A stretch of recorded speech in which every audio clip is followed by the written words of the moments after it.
എടാ, പല കുടുംബങ്ങളിലുവേ ഈ തീരെ പരിഗണിക്കാതെ പോകുന്ന ഒരമ്മായിയമ്മ ഉണ്ട്. അതായത് അമ്മായിയമ്മ മരുമകൾ ബന്ധത്തെക്കുറിച്ചൊക്കെ വിശാലമായി ക്ലാസ് എടുക്കുന്ന ആളുകൾ ഭർത്താവിൻ്റെ ഉമ്മയാകുന്ന അമ്മായിയമ്മയെ വല്ലാതെ ഹൈലൈറ്റ് ചെയ്യാറുണ്ട്.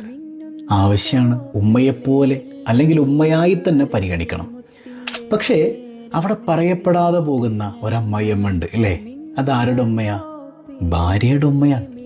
അതായത് നീ ഭാര്യയോട് എൻ്റെ ഉമ്മയെ പരിഗണിക്കണം, എൻ്റെ ഉമ്മയെ സ്നേഹിക്കണം, എൻ്റെ ഉമ്മയെ വേണ്ടതുപോലെയെല്ലാം ചെയ്തു കൊടുത്ത് നിന്നിലേക്ക് ചേർത്ത് പിടിക്കണം എന്നൊക്കെ പറഞ്ഞു കൊടുക്കുമ്പോൾ ഇതുപോലെ തന്നെ അവളുടെ ഉള്ളിൻ്റെ ഉള്ളിൽ നിന്നോട് പറയാതെ പറയുന്നുണ്ട്, ഇക്കാക്ക എൻ്റെ ഉമ്മാനെ ഒന്ന് വിളിക്കണം, എൻ്റെ ഉമ്മാൻ്റെ അടുക്കലൊന്ന് പോകണം, എൻ്റെ ഉമ്മാക്ക് എന്തെങ്കിലുമൊക്കെ ഒന്ന് വാങ്ങിക്കൊടുക്കണം, എന്തെങ്കിലും പെരുന്നാൾ സമയമൊക്കെ വരുമ്പോഴേ നിങ്ങൾ ഉമ്മാനെ പരിഗണിക്കണത് പോലെ എൻ്റെ ഉമ്മാനെ ഒന്ന് പരിഗണിക്കണം.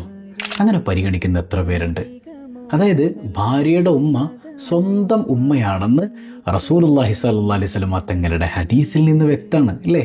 അതായത് ഈ ഭാര്യ ഭർത്തൃ ബന്ധം ഇല്ലാതായാൽ പോലും ആ ഉമ്മയുമായുള്ള ബന്ധം നിലനിൽക്കും. തൊട്ടാൽ ഒന്നും മുറിയൂല. മനസ്സിലാവുന്നുണ്ടോ? അപ്പോൾ സ്വന്തം ഉമ്മയായി പരിഗണിക്കേണ്ട ഉമ്മമാർ തന്നെയാണ് രണ്ടുപേരും, ഭർത്താവിൻ്റെ ഉമ്മയും ഭാര്യയുടെ ഉമ്മയും. പക്ഷെ അതിൽ പറയാതെ പോകുന്ന, പരിഗണിക്കപ്പെടാതെ പോകുന്ന ഒരാളാണ് ഭാര്യയുടെ ഉമ്മ.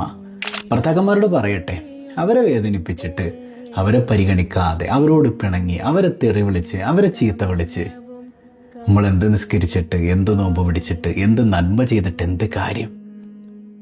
അള്ളാൻ്റെ അടുക്കൽ ഇതിനൊക്കെ ഉത്തരം പറയണ്ടേ? അതുകൊണ്ട് നീ നിൻ്റെ ഉമ്മയെ പരിഗണിക്കാൻ പറയുമ്പോഴെല്ലാം അവളുടെ മനസ്സ് കൊതിക്കുന്നുണ്ട്, എൻ്റെ ഇക്കാക്ക എൻ്റെ ഉമ്മാനെ ഒന്ന് പരിഗണിച്ചിരുന്നെങ്കിൽ. ഒന്ന് ട്രൈ ചെയ്ത് നോക്കുന്നേ. നമ്മളറിയാതെ നമ്മുടെ ഉള്ളിൻ്റെ ഉള്ളിൽ ഭാര്യയുടെ ഉമ്മയോടുള്ളൊരു പരിഗണന ഉണ്ടാകുമ്പോൾ അള്ളാഹു അവളുടെ ഉള്ളിൽ നിൻ്റെ ഉമ്മയോടുള്ളൊരു പരിഗണന ഇട്ട് കൊടുക്കും. മനസ്സിലായോ? അള്ളാഹു തൗഫീഖ് ചെയ്യട്ടെ.